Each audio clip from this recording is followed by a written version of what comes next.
Hello, everybody. Thank you for coming. We are Chris and Yanim. Today, we've titled our presentation Afternoon and Morning. This is the name of our exhibition that we did, I think, 2 years ago. And we thought this was a more appropriate name because, people think about man and woman and night and day and these kind of age-old kind of thoughts about, relationships. But we feel we're a little bit more closer than that kind of paradigm. So we want to talk about today the shared things that we see in the world, or the way we look at the world, which I think we respond to very much when we're working together. We don't work together actually, like we don't sit there and work on things together, but we're very influenced by each other.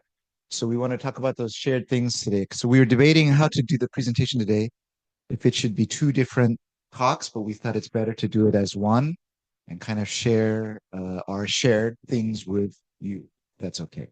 So we're going to discuss four topics today: imperfection, aging, layering, and the last topic is the kind of difficult to describe things that you know are there, but you cannot see. You can feel them with your body. You can feel, you know that they exist. And these are four things that we found over and over and over again to be shared interests of ours in our work. So the first topic is imperfection.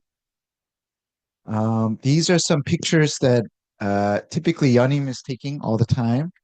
And I think this is very symbolic of our shared interest because when I see these photos, I see how she's looking at the world, and I think I'm seeing the same things. And so sometimes I see these moments too, and I tell her, "Oh, why don't you take this picture too?" And then, yeah, so typically there are moments like this. So if you see here, they're just things that are not planned, or that just kind of happen, and they are not perfect, but they are very beautiful in some ways. And so we find these moments, and in our work, this is a very common theme that happens over and over and over again. So I'm going to give the arrow to Yanim, and she's going to start talking a little bit about imperfection in her work. So this is the part of my work. And then actually I'm Korean. I was born and raised in Korea.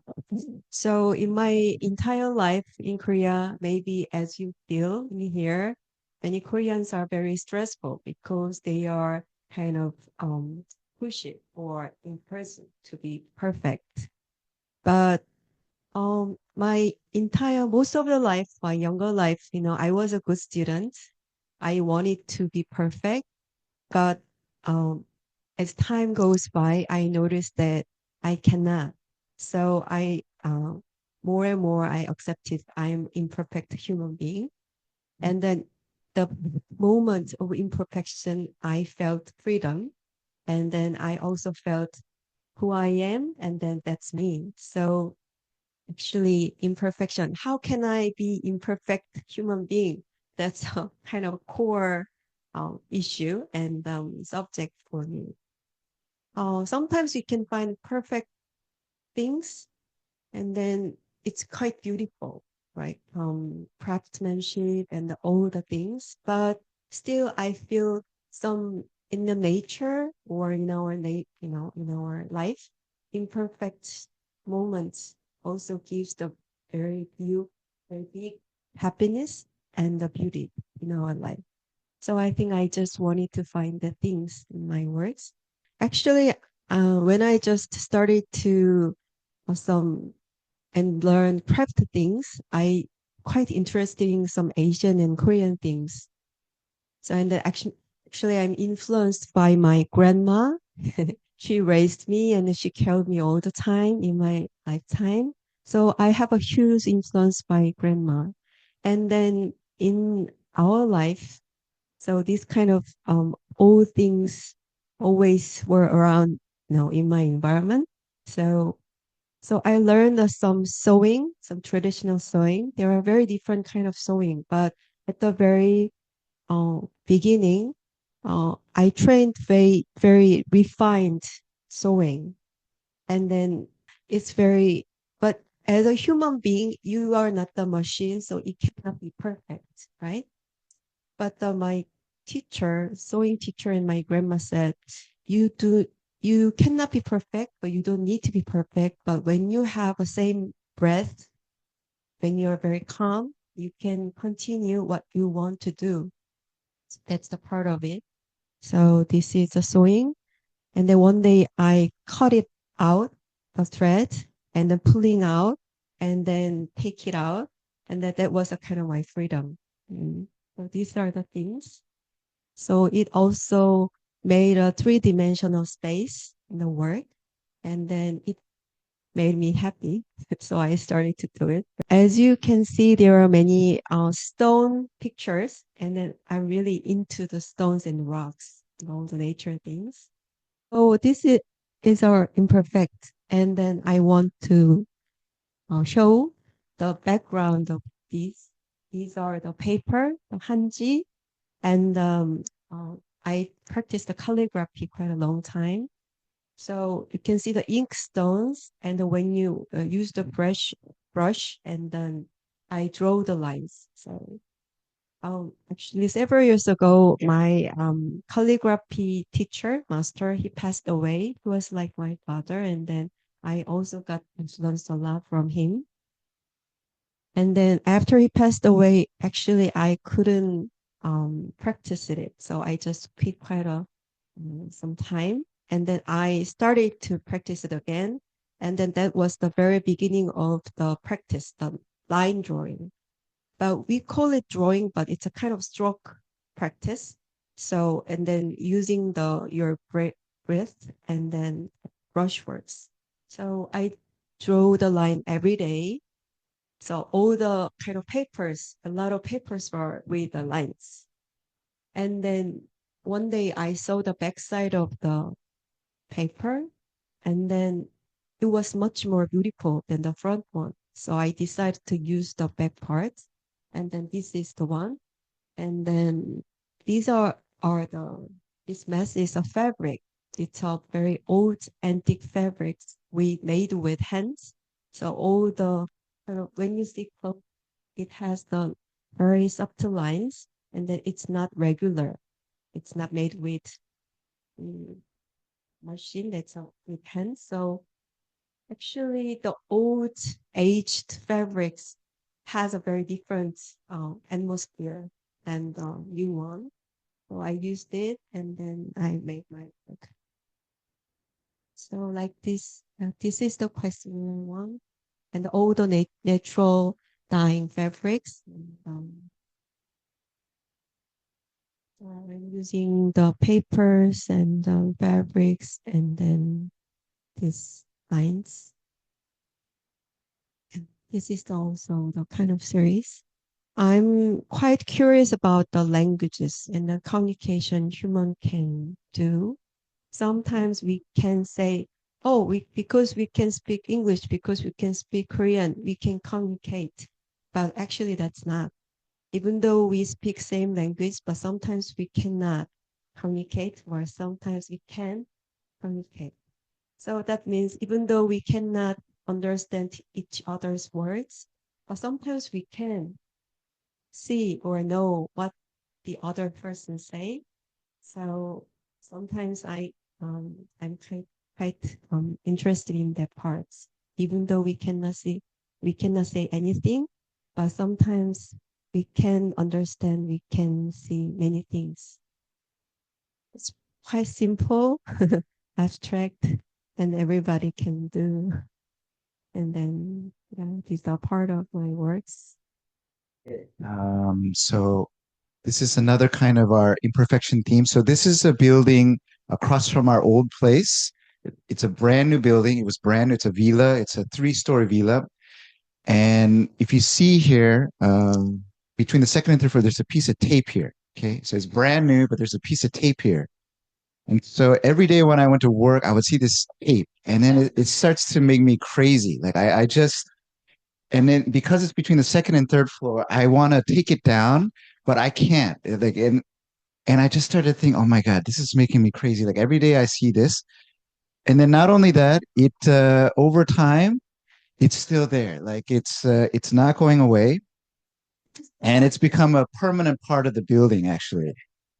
And you know, we moved away, but I still go back just to see if the tape is there.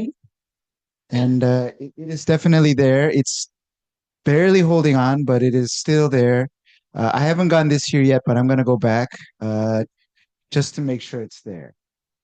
But this tape, it started to make me realize one thing. So I come from an architecture and graphic design background, and I begin to wonder, why does this tape bother me? Because actually, the tape, this very boring building. It's a very no-name building, and this tape kind of gives it something else. You know what I mean? So I was wondering, where does this urge to get rid of the tape come from? And so I began to think, oh my God, I've got some issues. Like I don't know why, because it's fine. The tape is fine. Like why not? Why not have a piece of tape on your building? And so after that, I started to go into this journey now, which is kind of where my artistic practice is. It's kind of like breaking these conditions of what is right and what is not right, actually. So I started doing these exercises to try to kind of break this desire to be perfect. So it started with some very simple, like left-handed exercise. I'm originally right-handed. I started doing some things with my left hand. I started to like cover my eyes and just try to make form without using my eyes. Anything that would try to reduce this kind of logical desire to make things correct. Since I come from a graphic design background, we're always printing. I come from a printing background, and I think it's funny this we're always trying to make things perfect. So we go on these press checks and we work with the printer and we're like, hey, this color's a little off, or like, oh, let's try to match this more. And I thought I'd go opposite of that. So one of the things I do before any printing process, I do these test prints. And sometimes I love these kind of accidents that come out, like these kind of effed up, like really messed up prints.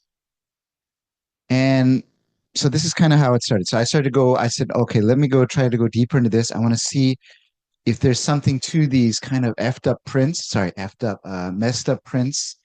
And I was wondering if I could go kind of deeper into this. So this is kind of how my practice has kind of evolved from this graphic design background into what it is today.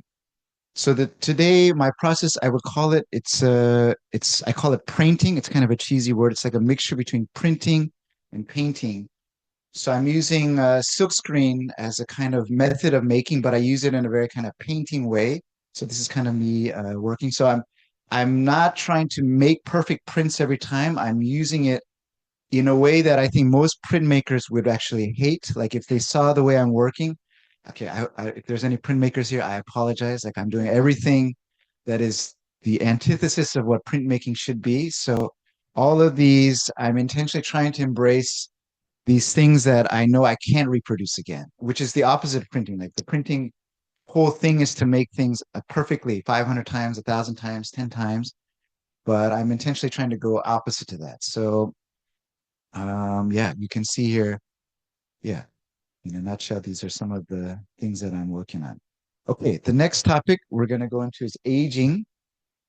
Um, this is something that Yanim and I are quite fascinated by. We are interested in things that can grow old for a number of reasons. I think it's maybe societal, maybe it's some of the pressure Yanim talked about. But we're interested in these things that just kind of age naturally over time and become part of the environment. I love aging, but I also hate aging. Aging. I'm getting old. Sometimes I love it or I hate it. Yeah, this is my work, and then it's made with paper clay and the threads. It's a very simple one. So actually, my father passed away last summer, and then it was like 2 years ago. So at that time, he was quite struggling with his life with aging. So he got dementia, and then he couldn't move many part of his bodies. Sometimes he forget many things in his beautiful life. So actually, at the time, I thought about him and then made with these things. I think stones and rocks are the symbol of aging and the layering for me. And then I thought that he's like um actually I kind of one day I hold his body, but his body was quite light for me. I felt light because he loses weight. And then but his kind of existence meaning was quite heavy for me. and I'm an only child, and I also the one who has responsibility to take my parents. So actually, it was quite heavy for me. So it's very light stone, but has heavy meanings. And then I took the beautiful or threads as a part of his life. So I made these stones. And yes, and then also I filed up. And then these are with this moss. I love moss. So yeah. And these are part of my other projects. So it's an installation after performance. And then I also put the kind of very similar object. I'm using the small pot and the stones here and there. Yeah. And then also I'm always finding some um strange but disappearing existence. That means sometimes I find the wrinkles and then, some all the cracks on the ground and the buildings. That's the kind of things I'm kind of observing. So I told you I'm always searching for the cracks of the ground and the walls. So in my studio neighborhood, there are old parts. So when you see the new streets, they are very covered with the perfect concrete and or the asphalt. Right. So we cannot see the cracks most of the things, but in our neighborhood, the old neighborhoods, they always has the cracks on the ground, and then they also have layers, stones, concrete, and covered with concrete or sometimes, you know. So I found it. I just moved it, and then I just did the rubbing, ground rubbing. And I found the sceneries or I found the scenes over the cracks. So this is how it started. So if you see closely, you can see many things. There are small mountains or waters, or sometimes you can find the rabbits or the dogs here and there. So I always try to find something in that environment. So this is the part of the performance. So this place is the gallery, and then in this gallery they had a cracks on the floor, and then I used a talc, actually baby powder, Johnson and Johnson baby powder, and then that actually part of the elements are using for the kind of attaching the cracked antiques or they're like a glue. They can be fix it or very safely. So I used this powder and then brushed it, and then all the tarts and the powders are in the cracks, and then they can fill up cracks. And I hope it worked. So that's the part of the performance, and then yeah. So this is a small tart object, and with the rear ground parts. I grabbed it on the street. I always take it to my home. Then Chris says, "No, no, no, no, no, no, no, don't take it anymore." And then I like this thing. Yeah, you can just see. Yeah. So this is an installation project I did last year at the Changwon Sculpture Biennale, and this is kind of the same thing, uh, planning and not planning. So the city of Changwon is a planned city. There's actually three parts to it. And during my research, I had discovered it's kind of the same things. Like in these planned cities, like when I went there, okay, no offense. If anybody's from Changwon here, I'm not insulting the city, but it was like really quiet. Like everywhere I went, super quiet. And so I'd walk around and be like, oh, it's just kind of like a kind of sleepy feeling actually. And then as I was doing research, I had found that many of these planned cities in Korea have the same issue. Like people, the roads are so big and the structures are so gridded and modular that people do not run into each other or interact with each other as they did in previous kind of cities that naturally kind of formed over time.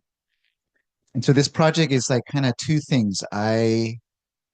I wanted to see expressed kind of this kind of sorry, Changwon, I'm sorry, sleepy kind of quietness. So there was that, and also I wanted to try to do things where I didn't plan things. So I roughly knew what I was going to do, and I made all these materials, and I just went there and I just moved from left to right, and I just kind of tried to do things more of in an intuitive way, a more improvised way. And so this took place in Masan, which is a part of Changwon that I thought it's like older. So all the streets are kind of like winding and I felt that this was right. So I think this juxtaposition is kind of indicative of what I was trying to do. So the exhibition space is very gridded, it's very clean and everything, but I wanted to make something that, again, was not exactly going with that kind of perfect or kind of logical structure. Okay, this is the next topic, layering. Yeah, you can see small layers here and there in our buildings or life. They are very unexpected or happy layerings. Yes. Yeah, so these are just again some pictures. Typically, Yanim is taking. Oh, that Yanim is taking. Again, that show Yeah. So bits and pieces of layering, these are man-made the or natural. so these are the man-made or natural or it's our part of life. So one day, yeah, I want to explain that it's a big, huge part of the trees. So in our neighborhood, they have a beautiful gardens, and then they cut trees, and then after that, they kind of piled up. So I saw it in the nighttime, and then next day I just went there again, and then find out. So that was really beautiful moments in my life. So yeah, this is a project you saw before. So I installed these wires and covered with yarns. So I wrapped all the wires with the yarns over and over again. Then I made a big, huge lines, and then I just installed it here. Every time the visitors they can touch it, and they make their own forms. Then they so it's every time when they're visiting, I can see new layers or new scenarios here and there. So there was things, and then also we can see through these layers, and then it was a new experience for me. Yeah, one day, and then I also asked them to take a stone in the street when you find something, uh, and then they kind of took the stones and then installed it, and it was also beautiful. So yeah, like this, you can see here and there new layers, and then they also made a very fun and interesting parts. Yeah, I think that was my project, and then that was my life too. So these are the stone layers. Um, Similar, this concept of layering. This is an exhibit last summer, and it took place in Gyeongdong-Sijang. And this is a an old storage for cow food, actually. So it's been around since 1955. And the second I went into the space, like I could feel all these strange things that that had layered over time, that only layers can create, that only time can create. And so when I came in, I was like, "Oh my God, this is a really strong space. Like it's going to be hard to work in here, but I want to do something in this space." And the curator for this threw the keyword layers at me because she's like, "Oh, your work feels very layer-ish, layered, And so she said, "Let's try to work with this theme." And so I said, "Okay, let's do that." And then we decided that I'd try to work with more transparent materials because I didn't want to break. Again, there's all these like wonderful things about this space. Like it kind of whispers. Like I don't know how to explain it. Pss, pss, pss, pss. You can hear. It's like all this history is kind of whispering at you, and there's all these kind of beautiful moments. So I thought if I put something in the middle that blocks things off, it's going to cut this kind of communication. So for this exhibit, I tried all new materials that are all transparent. So this is the first time ever like I just committed myself to this idea about transparency, like creating things where you can always see there's a relationship between front and back. And so yeah, this is yeah, just some more pictures of the actual installation. Okay, and then these are some two-dimensional works, and you can see here these are all using. You can see there's slight shadows, and so these are all again trying to play with varying, you know, concepts of depth and layers and space within the two-dimensional plane. Okay, so this is the last theme, and this gets a little hokey pokey. So, but these things exist. These are things that we all know that are there, but they don't have a visual component. So it's hard. Sometimes it's hard for our brains to admit that they exist. But this is one of our shared things. We're very feeling people. We're very intuitive people, and when we look at some things, we know that yeah, something is there, even though we cannot like logically state that it's there. And so Yanim is gonna take over from here. Yeah. So this is the part of the ground rubbing or stone rubbing project. So one day I found a stone on the street. It was quite a big, but it was a moonlight, and then I found a big, a round spot on the uh, on the rock, the stone. So I took it to home, my studio, and then I watched it over and over again. And then one day, I could see something. I wanted to see something. I just started to loving all the way to the whole. It's a really big, like a big wall.